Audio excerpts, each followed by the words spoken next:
listening to Shop Talk with your host, Kevin Tetz. Brought to you by Eastwood Tools. Everything you need to do the job right. Hey Gearheads, you're listening to Shop Talk, brought to you by Eastwood. Do the job right with the help of the Eastwood Company. I'm your host, Kevin Tetz, and today we're talking with a guy that I've known for quite a while. Somebody that's got a colorful past and seems to have fallen down the cosmic stairs and landed on his feet at the bottom relatively unharmed. We're talking with Kevin Tetz. Yeah, that's right, Kevin Tetz. Not somebody that shares my name, but actually me. And if this seems a little narcissistic, well, indulge us for a little while and listen to what Kevin has to say. Over the years, I've had a lot of people ask me how I got into the industry and how I ended up doing what I do for a living and how I got my start working on cars. So I thought I'd spend a little time with me getting the story from the horse's mouth or the horse's ass, depending on what you've heard. I may even surprise me with a few of the answers to the questions I'll ask me. Oh, that's kind of weird, but take a listen to Kevin Tetz talking with Kevin Tetz.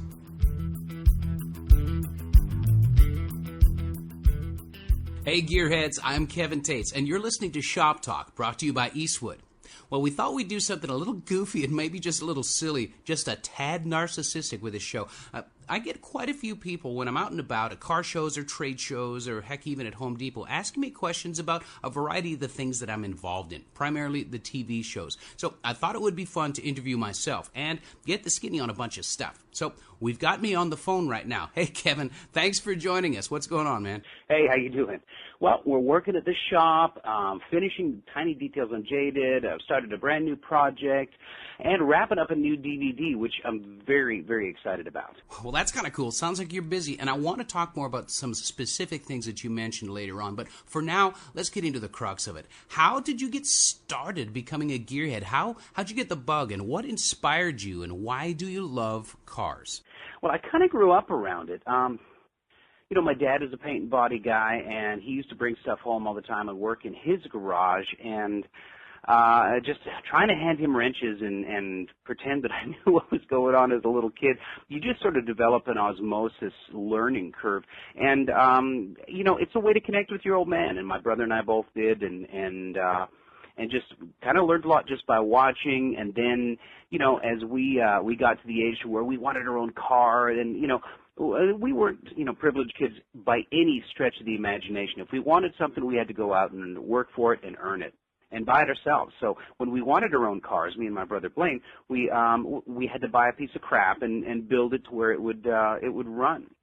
My cousins, Glenn Wayne and Alan Pinsky, their dad had a salvage yard, A&H Used Auto Parts, so we used to go and play in those old cars as kids. And, you know, the smells from all those old vehicles, it just gets in your brain, and I mean truly literally does get in your brain. So coming up with my cousins, my brother, we just loved cars. That was the conversation topic.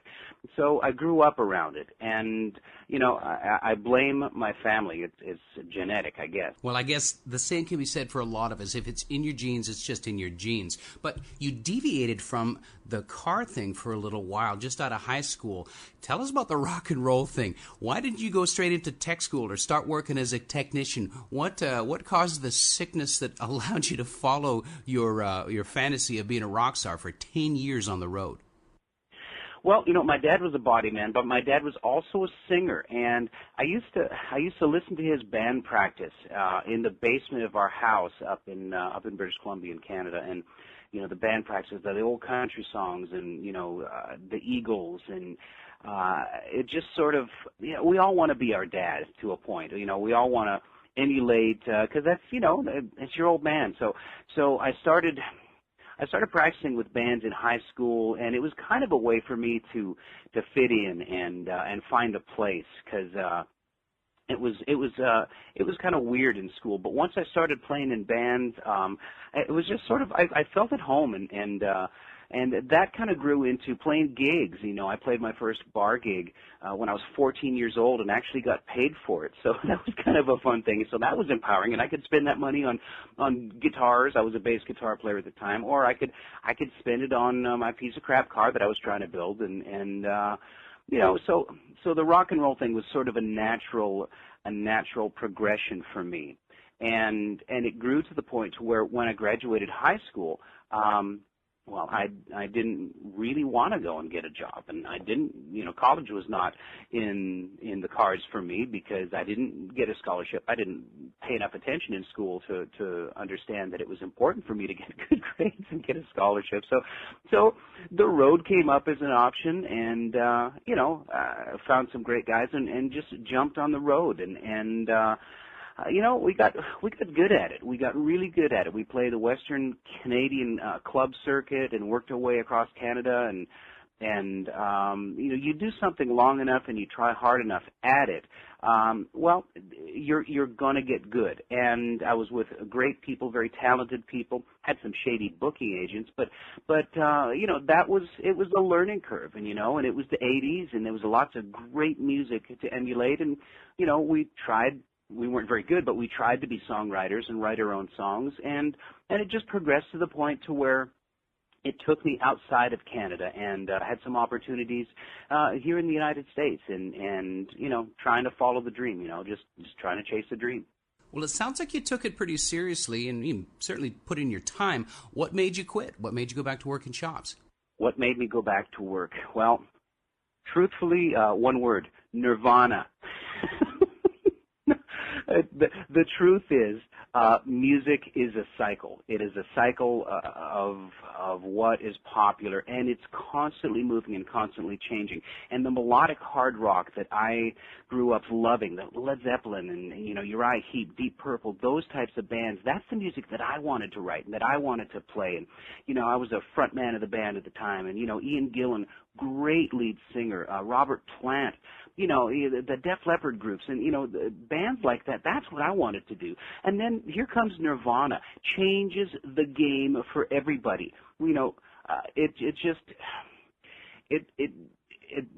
brought me to a point to where we were a good group. I was with a group called Sin City, and we did label showcases in Los Angeles, and they said, yeah, you guys are pretty good. Nobody's buying that anymore. If you can get army boots and a plaid jacket and don't wash your hair for a while, then we'll come back and listen to you again. But the truth is, we spent a long time getting good at what we were, and if you're honest about it, you're true to yourself. And at that point, it was time. I'd been doing it long enough. I didn't want to invest the time into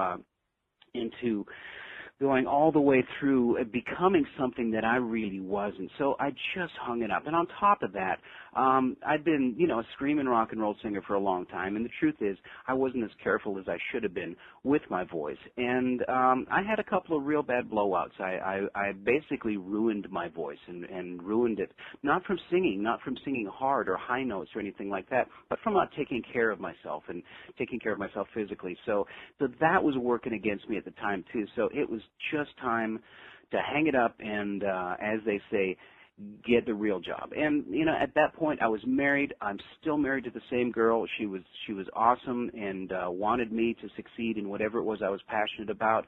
But I wanted to be fair with that as well. I was somebody that I wanted to stay with, and I have. And we've been married for 24 years now, and it's great. She's my best friend, and I'm glad that I hung it up when I hung it up. Okay, so you went back, you got the real job.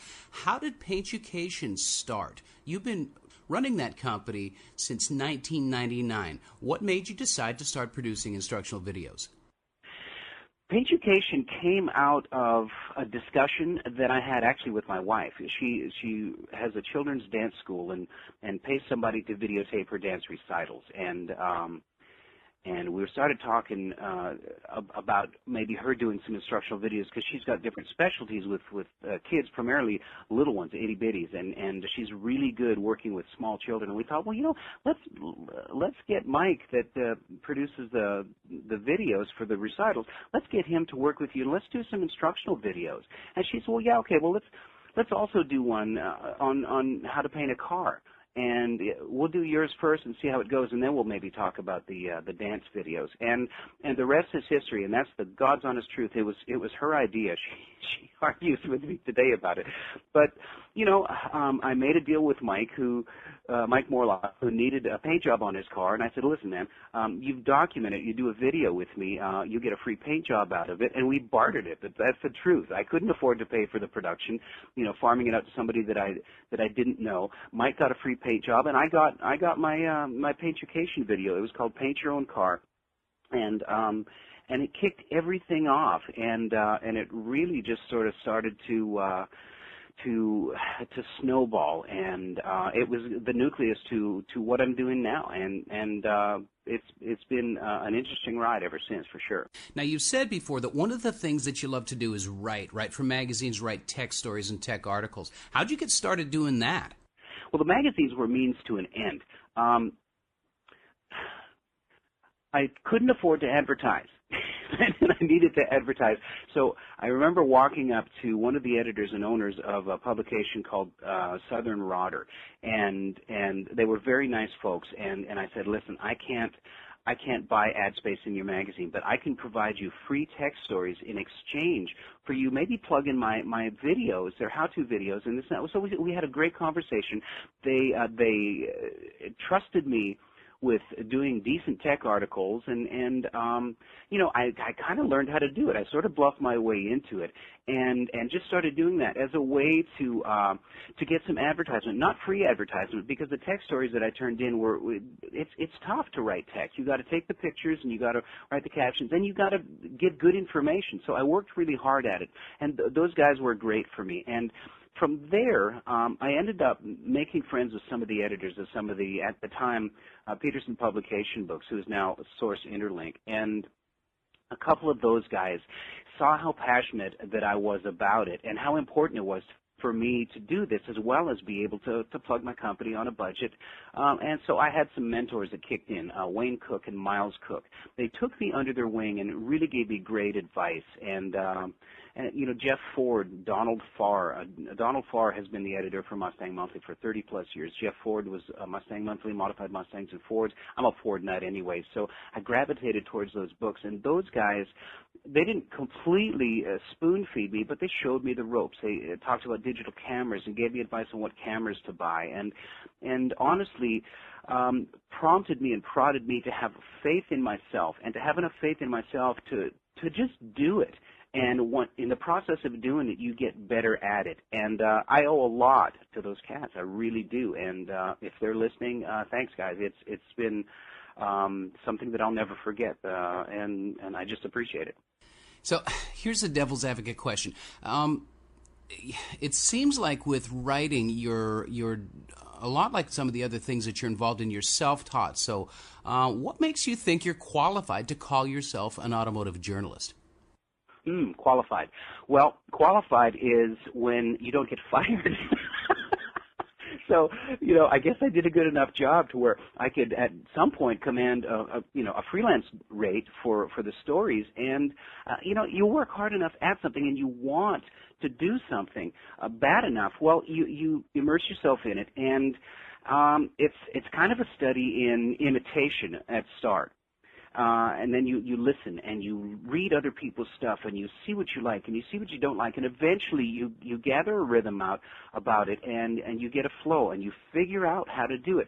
But the biggest thing was just clicking off the light switch on the wall of fear. And I'm sorry if that sounds corny, but you got to do it. You got to do something. You got to step outside of your comfort zone, and that's really what gave me the confidence to close my eyes and just dive in.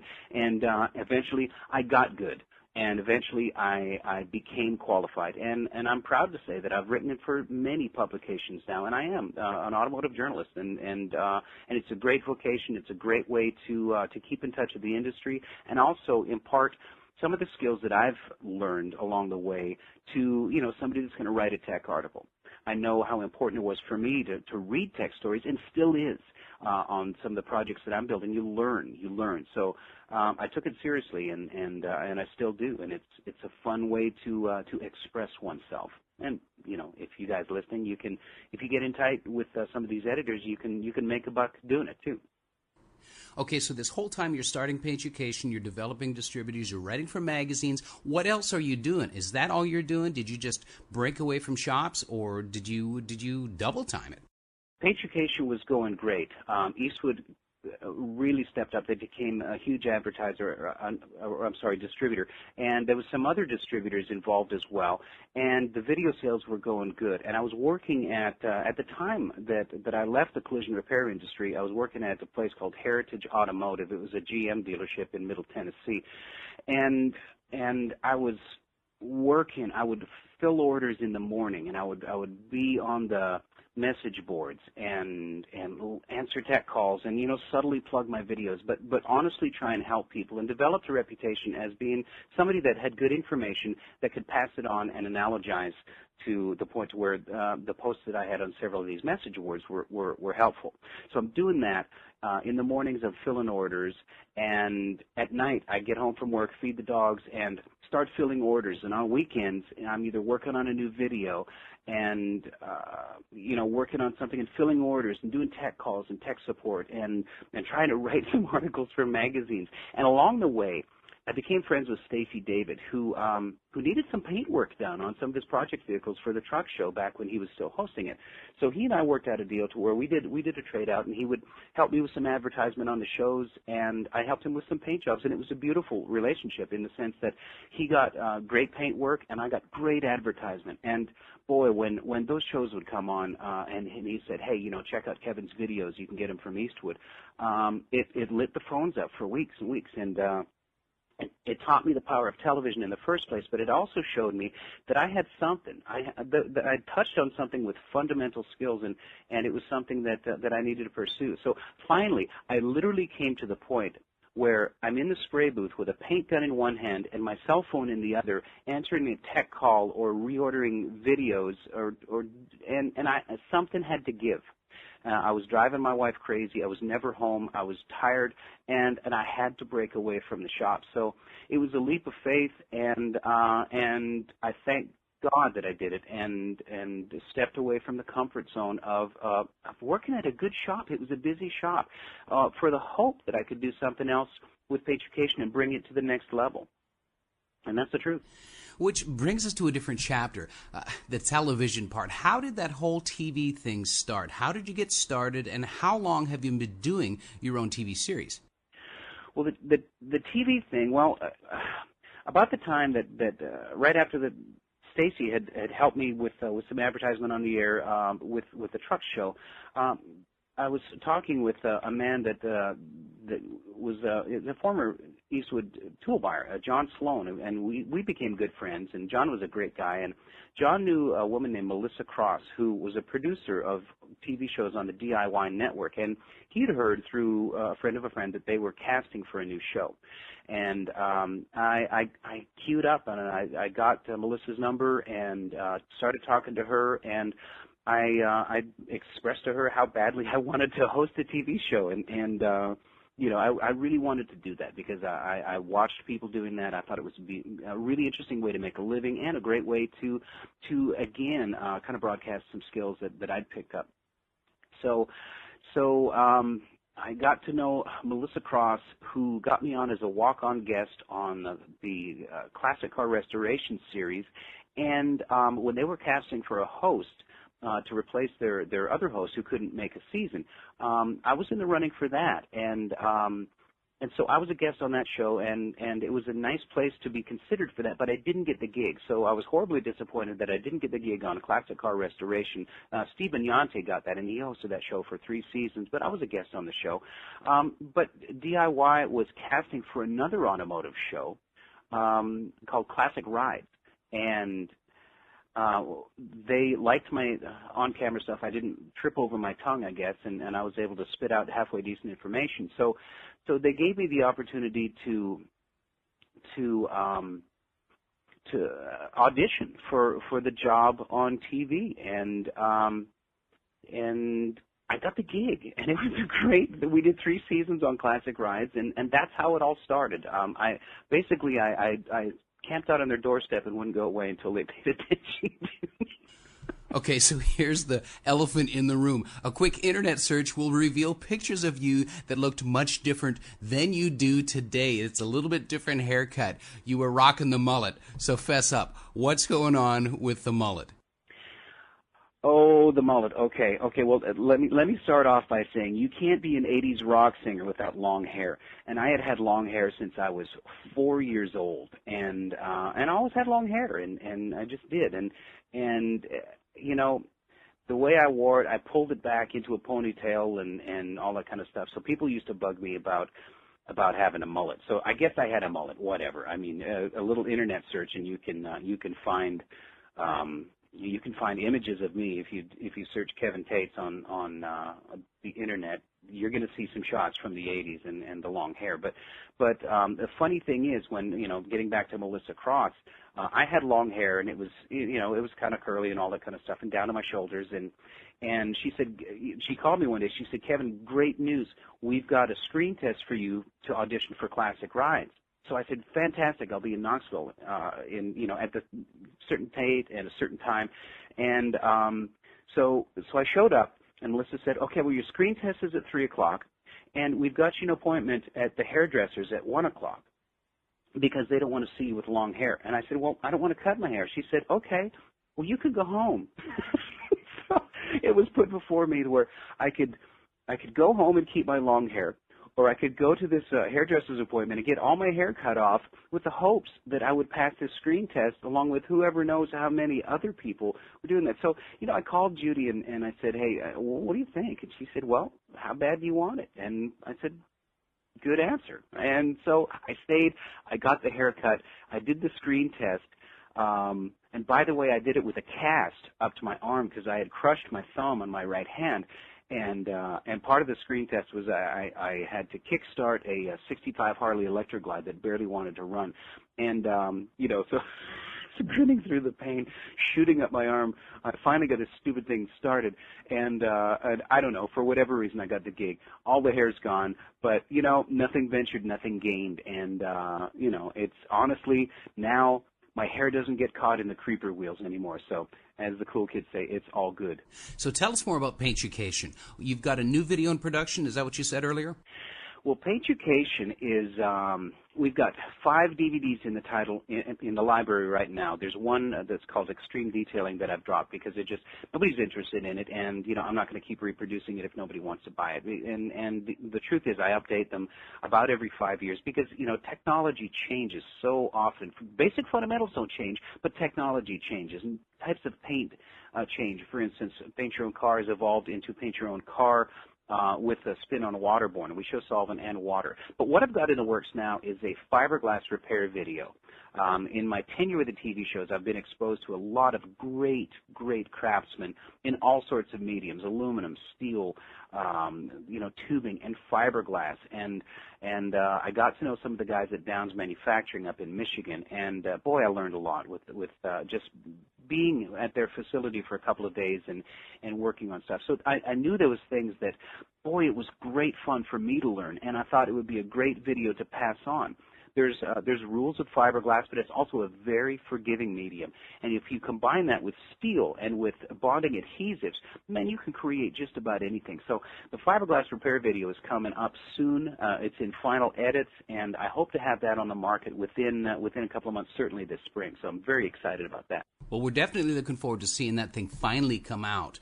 What are your future plans? What's in the cards for Ucation down the road, kind of over the horizon? Over the horizon. Working with Eastwood. Eastwood and I have started into a partnership, and we're doing some really great stuff. One of the coolest things that I've been a part of ever are the live broadcasts that we're doing, the live stream workshops that we're doing, and you can find these on Eastwood.com.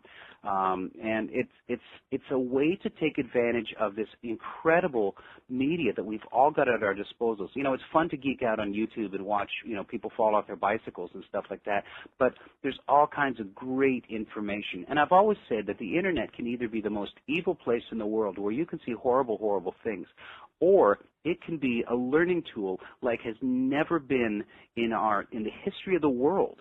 And that's how I choose to see it. And, thankfully the Eastwood Company does as well. So we're doing live broadcasts, and they're, about once every 2 months we're doing them. We're going to do a lot more. We did live streaming from the SEMA show. Ron Covell did workshops, and I did the workshops at SEMA 2013, and we're going to do more of the same this year coming up and cover all kinds of subjects. And I'm just setting up a new spray booth at my shop, and we're going to live broadcast from the paint booth, and that's exciting to me. So that's one of the coolest things that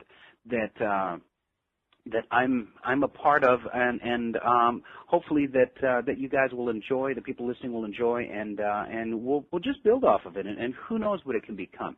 Other things that I've got going on, you guys that have kind of followed me in my Ford geekdom, you know about Jaded. It's my '66 Mustang, and it's a coupe, but it's got an '04 Cobra supercharged 4.6. It's a really fun car. Well, it's coming to an end. We use all Eastwood paints and materials from the bare steel up, and it sat on the floor in Hot Rod Alley in 2012 SEMA, and I'm proud to say it stood up amongst $1 million show cars, and it was a testimonial to the quality of the paint. And honestly, besides the paint, what you can do with materials, despite the materials, and it has everything to do with follow through and a little bit to do with good quality materials as well. But it was an experiment to show people that you can get. Well, the phrase we use is show car results at DIY prices. So we're doing another one. It's a 78 Z28 Camaro, or in my native tongue, Z28 Camaro, and it's just a basic car. However, it's an F-body Camaro, and there's tons of aftermarket support, and that's going to be Project Z-Sled. We're doing a bunch of stuff online where you can follow along the progress of Z-Sled, and it's going to be a really cool Camaro, and I'm very much looking forward to getting that one started. Well, it sounds like there's no shortage of people that have passed through your life and have been willing to give you a leg up, to give you a hand when you asked for it. I know we always run into roadblocks with people that aren't willing, but it seems like you've really been blessed with people that have wanted to help. So is there anybody that you want to give a shout out to or give some acknowledgement to for mentorship in the past or things that they've gone out of the way to help you with? There are mentors that I'd like to thank. There's people that I've crossed paths with that have given me their attention and their time for no other reason than just because they're good people, and honestly because I asked for it. And there's been also people that weren't so sharing and weren't so forthcoming with sharing their skills. And I remember those people too, and I made a promise to myself that I wouldn't be that guy. So there are people that I want to thank. Family members, my wife, Judy, she's been awesome and is my best friend and my sounding board and my business partner, and I just dig her. And if it wasn't for her, none of this stuff would be possible. Melissa Cross, who got me my first audition to the TV shows. John Sloan from the Eastwood Company. Jeff Ford. Blaine Siebold, my producer on Trucks. Jeff Perry, who probably gritted his teeth through me working at Heritage Body Shop, answering all those calls, and honestly using the shop facility for my own gains, and helping me get Ucation started. Even though he didn't have his hands in it, he allowed me to do it, and I appreciate that very much. And my Uncle Herb, who kind of took us under his wing when we were kids, and let us make mistakes without judging us too harshly. And honestly, there's just been a ton of great friends and great people that I've met through the years, and we can't do it alone. And it's nice to know that people are there to help when you ask for it, and sometimes even when you don't. So people that I forgot to mention, I apologize, but you know who you are, and you know that you've had contribution in my success, and I will never forget it, and I will thank you forever. Well, KT, thanks for spending time with us today and sharing a little bit about, your crazy path on the way to where you are, and also a little bit about where you're going. It's always nice to get a little bit of the inside scoop and find out a little bit about people and what makes them tick. And in the meantime, you guys out there listening, send us an email to shoptalk@eastwood.com. Eastwood.com. Let us know what you want us to talk about. And if your question gets asked on the air, you get some really great prizes from Eastwood. So for now, we're signing off. And this is Shop Talk.